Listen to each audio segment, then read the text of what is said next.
We're back. It is Colts Corner with myself, Kevin Bowe, and Eddie Garrison is across the way. 2 preseason games down, 1 to go. 8 days away from roster cuts. Boy, Eddie, I cannot recall a time where I have had to factor in this many injuries with roster cuts for the Colts. So I think that'll be a big thing to monitor here over the next 8 days. And again, Colts-Packers on Saturday. We'll recap that, and it sounds like a quarterback decision could be imminent. If our podcast history has any sort of foretelling, Eddie Garrison, they will announce that, probably right after we get off air? If I had to guess, yeah. Honestly, it wouldn't stun me if Shane Steichen told the quarterbacks today that would be Monday and then announce it tomorrow. You know, if he's saying tomorrow he meets the media is why I reference that, a little after 11 a.m. So we'll obviously update you as it happens. How are you, sir? I'm good. Busy weekend. If you are listening to us in the Fort Wayne area, highly recommend going to the Electric Works. Ooh. If you're a Central Indianapolis listener, it's very similar to Bottle Works. Okay, nice. So I am a big Bottle Works fan and the Garage fan up there. It's more the Garage. That's what I should say. City Market E is how I've described it to people. Yes, exactly. That's what I was going to make the comparison. If you're going to a 10 Caps game in Fort Wayne, I mean, I'm no regular in terms of going to Fort Wayne, but highly recommend if you can't figure out something to eat, go there because Olivia and I have 2 different palates. One is much pickier than the other, and we were trying to figure out lunch. And we walked through there. I got what I wanted. She got what she wanted. And boom, there we go. That sounds like a successful day for the couple. And then yesterday, got to do that Fever comeback. Wild one.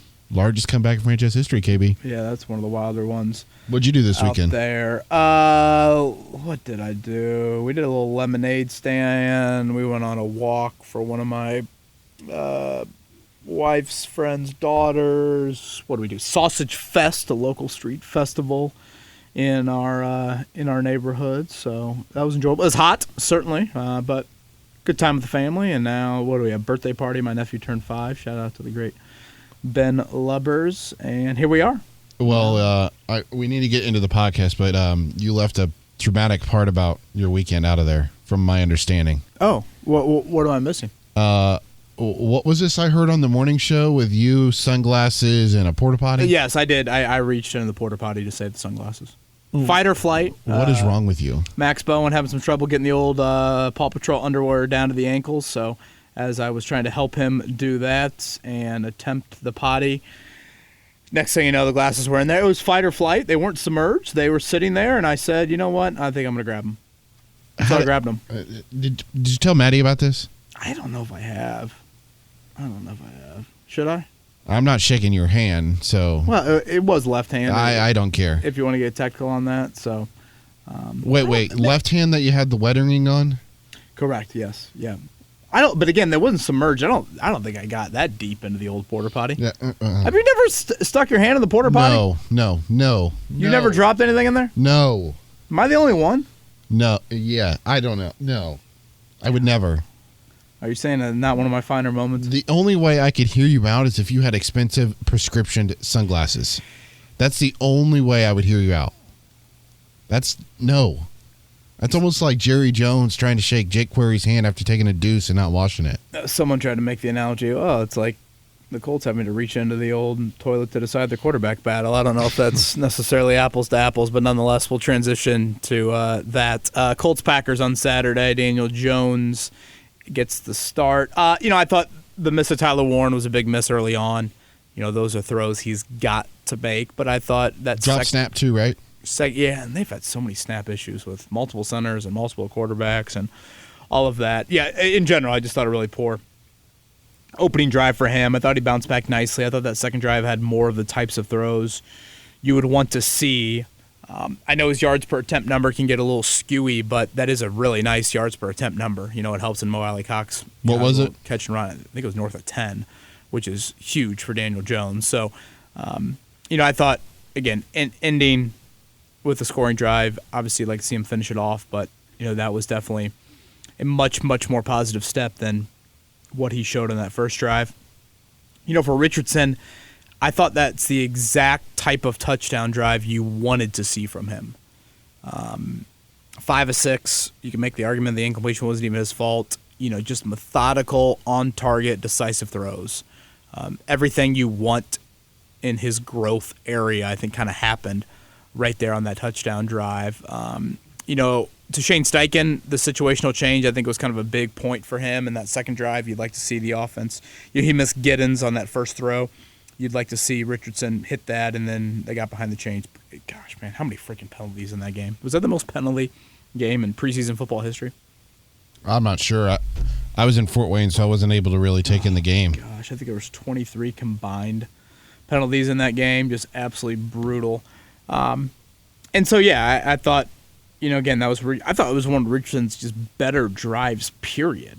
Like regular season, non-regular season game. I just thought it was really sound from him and frankly needed. Will it be enough? Obviously, we'll wait and see there. But, yeah, I thought both quarterbacks, had some positive moments, and you would want that to happen considering you're at least attempting somewhat of your starters out there versus Green Bay not doing that, and definitely much better than what we saw in that second drive.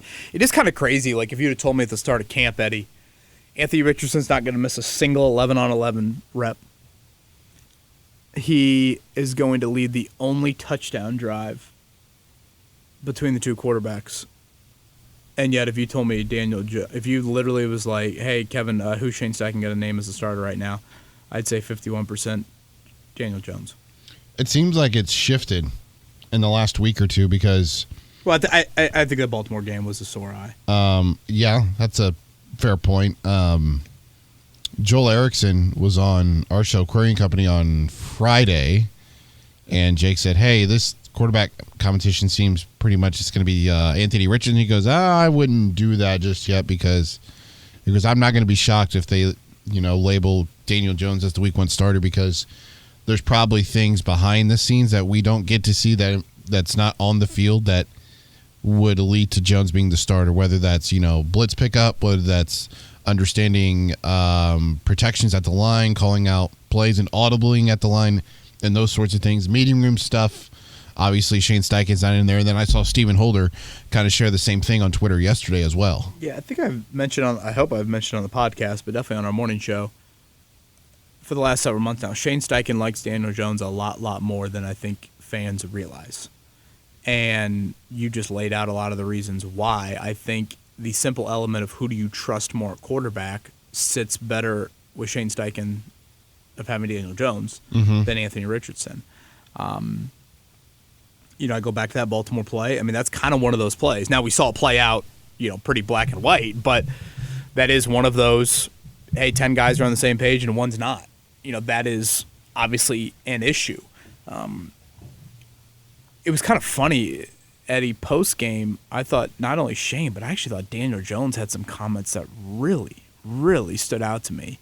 Shane had the quote there about the operation, the communication throughout, the checks, getting guys on the same page. The consistency of that is going to be a huge factor. Like, we've heard that Shane quote, I think, throughout. But Daniel Jones gets asked, and we were talking about it on the morning show, and I think it was James Boyd that asked him it, and it almost had a feel of like, it shows you how much that the Bowen family's watched The Bachelor over the years. It almost had that feeling of like, it's right before the rose ceremony, and the person all of a sudden grabs the bachelor or the bachelorette and is like, hey, can I go talk with you outside? And Daniel Jones gets to the podium on Saturday afternoon. And, you've listened to how many Daniel Jones press conferences now, Eddie? 6, 7, 8. Yeah. How many he's ever done with Colts. The man says nothing interesting. Nothing. And all of a sudden, he's answering the question, and he's like, yeah, I really think, I've done what, what's important to play quarterback, and that's making decisions consistently and throwing the ball accurately. And he said it in a very Daniel Jones voice, and I'm like, if you literally asked me right now, what questions do you have about Anthony Richardson, I would say something to the effect of, I don't think he makes decisions very consistently, and I think at times he doesn't throw the ball very accurately. It was like Daniel Jones walked in there and was like, you know what? I've got probably one final time to say something about this competition. And I don't know, maybe I'm blowing this out way out of proportion. And I'm not going to act like Daniel Jones is having some malintent here with his words, but I had to laugh at it. Like, those words are exactly why you would be hesitant to start the other guy. And here is Daniel Jones for the first time in a press conference, because he's probably scarred from New York media. He's saying something that I find interesting. And honestly, if he wins the job, that's probably going to be two reasons why he does win it. It's because he does make decisions more consistently, and he does throw the ball a little bit more accurately than Richardson. And Richardson sounded weirdly kind of reserved to me after the game, like almost reluctantly accepting that he might not have won it, which was not, I don't know, not the same kind of forceful nature that he might have had. So we'll see. I think I've made my thoughts known. I would start Richardson. I've probably made it clear over the years why. You need answers. He's the highest ceiling. If you're on the fence, honestly, if you're on the fence with Daniel Jones weirdly would cost you more money than Anthony Richardson sooner. I don't know if that matters to people, but like Daniel Jones is going to be a free agent next year. Anthony Richardson is not going to be a free agent next year unless you want him to be a free agent. Like, you could pick up that fifth-year option and not have to commit. If Daniel Jones has a season where some teams are going to offer him more than $14 million a year on the open market, I mean, whatever. What did Sam Darnold get from the Seahawks? Or, something, maybe not at that level, but, something along those lines there. So, yeah, to me, Daniel Jones is just some sort of Jacoby Brissett, Carson Wentz, Matt Ryan, Gardner Minshew, et cetera, and I'm ready to see if the excuses for Anthony Richardson are acceptable or if they're not. So that's kind of where I'm at. But again, internally, I think Daniel Jones is a very real possibility. Very real. What's the difference in terms of what the offense could look like with Daniel Jones compared to Anthony Richardson? Well, I guess with Jones, it would be a little bit more of you're staying out of the horrific play. It's a little bit more methodical. It's a little bit more questions about down the field stuff. Maybe a little less on the actual legs of the quarterback, although he can still definitely make some plays with his legs. With Richardson, again, is it a little bit more boom or bust? Is it less of what you saw on that touchdown drive? The play to Anthony Gould, I don't think Anthony or Daniel Jones is making that sort of play of avoiding the sack and then throwing, such a great ball down the field.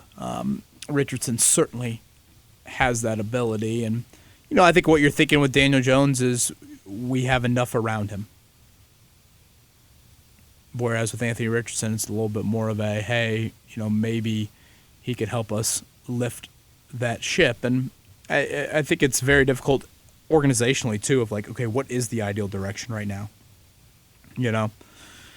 Is it a bleeper get off the pot sort of situation? I didn't think Carly Ursay-Gordon had a lot of necessarily strong takeaways from that media session, or I should say the TV booth section with Greg Rayshaw and Rick Venturi during the game. I didn't have any kind of grand thoughts from that. But yeah, I think so much of it comes down to the Colts having a little bit of a 180 on their thought process. Of when Richardson was drafted, it was, hey, big plays are so hard to come by in the NFL. If you have a quarterback that can individually create them, that's such a weapon. And, it's harder to sustain drives and, the rare stuff that you can't draw up on a whiteboard. Like, you need some of that in that position. And now it's gone back to man, if we could just get somebody that doesn't constantly strike out. Do you have a run game? Do you have a pass-catching group? Do you have an improved defense? And those are all, I think, questions that they're weighing right now. Do you think the offense would be more consistent? You would there might almost be know less what it is. Volatility with the offense is probably the way I would put it. I don't know. Part of me thinks you'd largely get to a similar answer at the end of the season. Again, it might not look like the same exact movie script, but does it get to the same plot in Week 17? That would be a question that I would have. Basically, if the Colts are going with Jones, what the Colts are saying is, again, the Giants had some sort of dysfunction around him, and we feel like we have less of that or none of that, and we think he can be a quality player for us. All right, let's pivot now to what you did like, and as we noted last week on the pod, when we get into the regular season, KB, on losses, typically we would start with what you did not like and then get into what you did like and vice versa when the Colts win. But since it's the preseason, let's look at the positives first. What were the positives out of this game in your opinion? Well, Spencer Schrader, booming that 56-yarder, hitting the other ones, locking up that kicker job in my opinion. So I think you'd start there. I thought Chris Lamons had a pretty disruptive day back there at corner. Again, it's kind of crazy. A week ago he wasn't even on the roster. Now he's starting for you given your Kenny Moore situation. And I think he had 3 passes defensed and the only sack, which probably will fall into the bad category. I thought the pass rush needed to be a little better, especially early in the game. But I thought Lamont, and just in general, Eddie, I think we've seen stickier coverage, like just more highly contested coverage windows for quarterbacks. Tighter windows to throw in. Tighter windows, thank you. Smaller windows to throw into. That's probably the best way to put it there. So I'd say that kind of fall into the positive category for me. Jalen Travis got a ton of run at that swing tackle position. He started at left tackle with Bernard Ryman dealing with an ankle injury. And he looks to be a guy that, could very well be your week 1 swing tackle. And, with Braden Smith and Bernard Ryman both dealing with injuries right now, it could be, vital that you have those guys out there. So I thought those were some of the things that kind of stood out to me. I thought Joe Bacci, again, you can kind of see his instincts a little bit. I continue to like Jonathan Edwards or intrigued by him, the undrafted corner out of Tulane. He did get hurt late with a concussion. And Daniel Scott, I know he's a huge Chris Ballard fan, 3rd-year safety, 5th-round pick out of Cal. He had that interception, so I know he got called back, but I thought it was still a nice individual play from Scott. And, again, dealing with Hunter Wooler's injury right now, and Nick Cross a little banged up. What do you have there at safety? So I thought those were a couple of the individuals that stood out to me. And now what you did not like, I'm assuming, is going to start with A.D. Mitchell. Yeah, again, how much can you trust him in a game? That continues to be something that you point to. I guess penalty-wise, we saw a ton against Baltimore, a ton against Green Bay. How much of this is just preseason emphasis? Yeah. Versus how much of it is real Colts issues. I mentioned I wanted to see more out of that pass rush. There was like a 3rd and 10 on that opening drive where I just thought Willis had way too much time to operate from the pocket, set up an ability to go for the 4th and short. And then, again, that's your starting group against their backup. So I think that was frustrating. To play a 60-minute game and you have no sacks from your D-line. Think about how many random offensive linemen the Green Bay Packers are throwing in there, and there's not just one bust that leads to that. So I think that was a frustrating element. Offensively, again, we've talked about some of the quarterback stuff, and you mentioned Mitchell. I would just say in the negative category, Eddie, you have to say injuries right now. And, again, I don't know if all of these are – well, they're not season-ending by any means, but roster cuts are in 8 days. And right now, let's go through the roster. I would either have had these – if I made a 53-man roster at the start of camp, I would have either had these guys on it, or you can make a strong case for them, and or they're starters. And right now, they're all dealing with injuries, some more severe than others. At running back, Tyler Goodson and Khalil Herbert. At wideout, Alec Pierce and Josh Downs. On the O-line, Blake Freeland has broken his leg, Bernard Ryman and Braden Smith. Flip over to defense. Kwity Paye, dealing with an injury right now. You go to linebacker. Franklin is practicing, but again, we still have yet to see him, I think, kind of fully let loose there. You go to corner. Obviously, Kenny Moore. Jalen Carlisle as well. Linebacker. Yeah, Jalen Carlisle's in a boot at linebacker with that ankle injury. You go to corner. Obviously, Kenny Moore, Juju Brents, Jalen Jones. I should have mentioned Samson Ebicom on the D-line. He left the joint practice with a back injury. And then at safety right now, Nick Cross and Hunter Wooler. Eddie, that's like 15 names. 15 of your 53, if you want to look at it in that light. Yeah. So I got no idea what they're going to do at some of these positions in terms of roster cuts. How many of these are you carrying extra guys here just to save yourself because a few of them might go IR to return? Like, is Josh Downs' hamstring good to go by week 1? These sorts of questions that you have, like, are you carrying Coleman Owen because you need an extra slot guy? Are you carrying Jonathan Edwards because you need an extra corner? Ulysses Butler the fourth. Exactly. The running back out of Ole Miss, the undrafted free agent there, are you carrying him? So boy, I cannot recall the last time I've had this much injury-related convo. Usually you got a couple names. Right.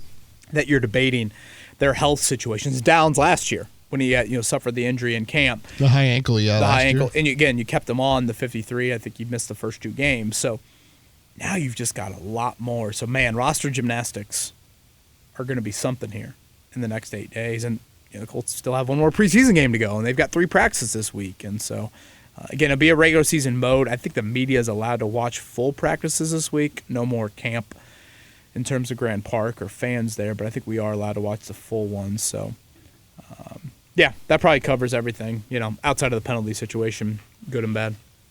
4 Twitter questions to get to. We will start with Holmes. Do you think retaining Chris Ballard, cutting Shane Steichen's leash by a year? I understand reasoning on questioning AR, but this level of pressure on Steichen and AR seems a year early due to being attached to Ballard. If there's one thing I could say regarding, Carly Ursay-Gordon's comments, I think she wants that GM and head coach on the same page, i.e. hired together. So I don't know. I'm a little like, I guess I don't necessarily think that, you necessarily have the Shane Steichen's leashes change. I don't know if I totally follow that, to be honest with you. She, of course, was in the thick of it with Pagano and Gregson, so I think that did rub her the wrong way, and I think that is concerning to her moving forward there. So, it is difficult. They're on such different time frames in terms of their NFL lives, but how do you handle that aspect to it? So, I don't think it cuts Shane's leash necessarily. Well, I don't know. Now I'm thinking about it out loud. Maybe I'm the one a little confused. I guess I think everybody is tied together. So, yeah, Holmes, you might be right on that. Do you usually give a coach 4 years? I don't know. Is it 3 years in the NFL? Owners have obviously done a variety of things here lately with their head coaching situations. But I think that if Ballard goes, Steichen will go, and vice versa. Connor is next. What's your take on this bold prediction, KB? I predict, this is Connor speaking, not me, Eddie. The Colts will be a top 10 defense next year. Connor thinks Chris Ballard's strategy to drafting high RAS players will pay dividends with a dynamic defensive coordinator like Lou Anarumo. The peak Eberflus reached when he was the Colts defensive coordinator shows potential when utilizing raw athleticism. Bynum and Ward joining should minimize the explosive plays that plagued the Colts last season. Boy, top 10 would be obviously a huge jump. What I've seen so far, again, is a lot more contesting at the back end. I think that's really welcome. I thought the stunts were actually pretty effective on Saturday in terms of creating pressure versus more of just kind of individual winners necessarily. I'll go back to something we've talked about here with the 2025 Colts. You can make the playoffs via 3 ways. 1, better quarterback play. 2, better pass catching. 3, better defense. And right now I'd be most confident in pass catching and better defense. And if you got the same level of quarterback play, but had better pass catching, better defense, would that be enough to get you in? I mean, certainly if you're making a jump to top 10, like Connor says here. I think it'd be close. I think that the South is wide open. You're asking from 8 wins to 10. Now, one thing I do have a little question right now. I'm a little nervous about the O-line. I don't think a great camp necessarily for Braden Smith. Now he's a little banged up. Depth on that O-line I think is a question as well. The Packers starters had a pretty good joint practice against that O-line. Oh, the Packers D-line just feasted on the Colts. So that is a concern of mine. That is a question of I can sit here and say, okay, here are 3 areas where the Colts weren't very good last year: quarterback, pass catching, and defense. And they could all make improvements this year. Mm-hmm. Now, the smart bet is probably not on all 3 of them, maybe 1 or 2. Okay, what about the other areas that you were good in last year? Could they take O-line is one of those of you were good in it. Does it take a step back? That is one that is of concern to me. Conroy is next, KB. Let's say the Colts start Daniel Jones. He lights it up, and the Colts make the playoffs and get one and done. Do the Colts extend him? And conversely, if Anthony Richardson gets this starting spot and the Colts make the playoffs and they get one and done, do the Colts extend? And that's the end of our quarterback search for the immediate future. Feels like we are still so far away with either of these outcomes. And if we sign up for one of these horses, it may be signing up for mediocrity limbo. Sorry for the wordy question. Just been thinking about this a ton. Yeah, and I largely think that's what a lot of Colts fans are thinking about. It's the Minnesota Vikings dilemma, right? Yeah, I guess I would start here. Why is the reason that you're getting to that record? Is it the quarterback is carrying a first-year defensive coordinator, or is it vice versa? I'll go back to what I said to kind of lead things off.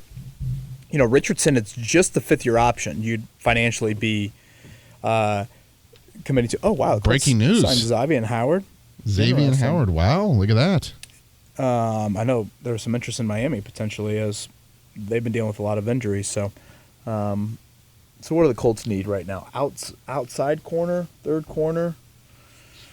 Yeah, because it's been Jonathan Edwards as that starting guy. So, yeah, Jalen Jones, Juju Brents, maybe those injuries are pretty severe. Mm-hmm. Boy, that would be a very veteran cornerback room. How many starts does Howard have in his career? Can you imagine? Add up the starts of Howard, Ward, and Kenny Moore. That's a lot of starts right there. So, again, on the quarterback front, it's Jones. He's a free agent, and you'd be committing multiple years and a lot to him, whereas with Richardson, it's just that fifth-year option. I think one more thing to add, too, is, do you view this 2026 quarterback class as a really strong class? And if you do, then do you feel the need to tap into it? I am curious with Carla Gordon, does she have non-in-house people that she's confiding in for this? That's a good question. Who are the people that, you are trusting to talk about, hey, what does that quarterback class look like? Is this a good time to kind of rebuild and restart things? Who are those people for her? Howard, 99 starts in 8 years. What was last year for him? He played he didn't play last year. He was last on the field in 2023. Okay. He played 13 games. So, obviously still a question mark about a guy that hasn't played in a while. Okay. Interesting. Jamie's next. The way I see the Colts quarterback and team results. Daniel Jones, the Colts go 9-8 or 8-9. If it's Anthony Richardson, 5-12 or 12-5. KB, what do you always say? Be really good or really bad. Do not be in between. That says Anthony Richardson to me. Quarterback purgatory is quarterback hell in the NFL. I've said that a million times, and I'll say it again. So, yes, I can hear you on that. Does 9-8 keep your job? I don't know. I wouldn't think so, but again, how does that 9-8 actually transpire? I'd also think it's not a slam dunk of, hey, just because you make the playoffs, does that wash away all your sins, sort of thing. So, I'm not necessarily thinking that is 1,000% the case as well. Howard missed last season with a foot injury. How old is he? Got to be close to 30, right? 32. Oh, boy. Yeah, so we'll see the Colts kick the tires on a player that certainly at one point was at its peak. But, man, when it goes at corner, it can just go. He was born July 4th of 1993. He's one of the oldest players on the Colts roster. All right. Let's fit in these last two questions. Is he the oldest? He could be. I'm not sure what. Maybe. Yeah, might be. Tyler, as appealing as it may seem to have Trey Hendrickson on the Colts, Tyler feels the Colts shouldn't explore that trade. That trade will likely command a high draft pick and the Colts a starter, as well as a very high cap hit for his new contract. This team isn't near good enough to be one pass rusher away from being a Super Bowl contender. Do you agree or disagree? And do you see the Colts actually being interested in having a conversation with the Bengals? Have a great week and stay cool. Boy, that is an understatement. Lou Anarumo, history with Howard? When did Howard start his career with the Dolphins? 2016. So, yeah, he does. Yeah, DB coach for his first 2 years.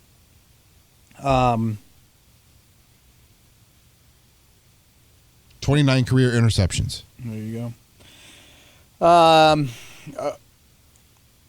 I think, is this in regard to the Trey Hendrickson question? Yeah, because the report was that yesterday that they're listening to offers on him. Right.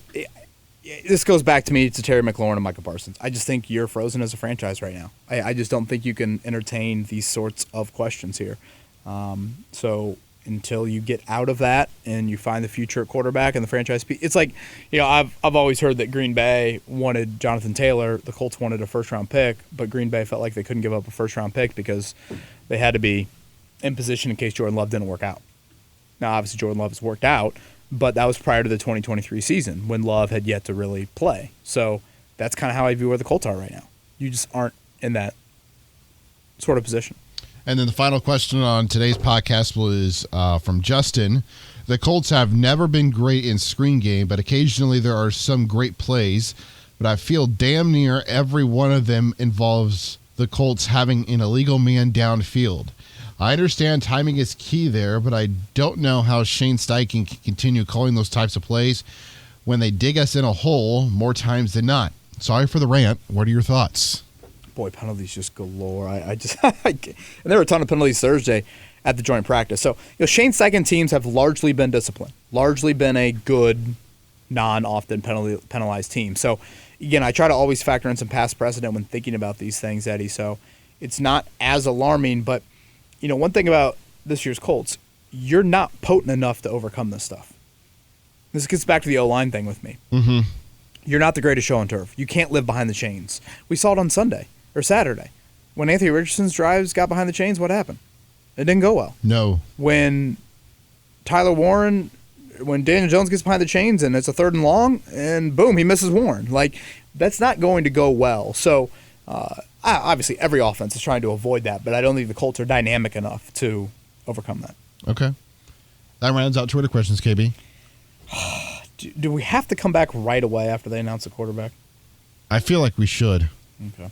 Well, we could be talking to you soon, very soon. So we'll see how that plays out. Again, Cincinnati game on Saturday, and roster cuts a week from Tuesday. He's Eddie Garrison. I'm Kevin Bowen. Thank you. Colts Corner with Kevin Bowen signing off.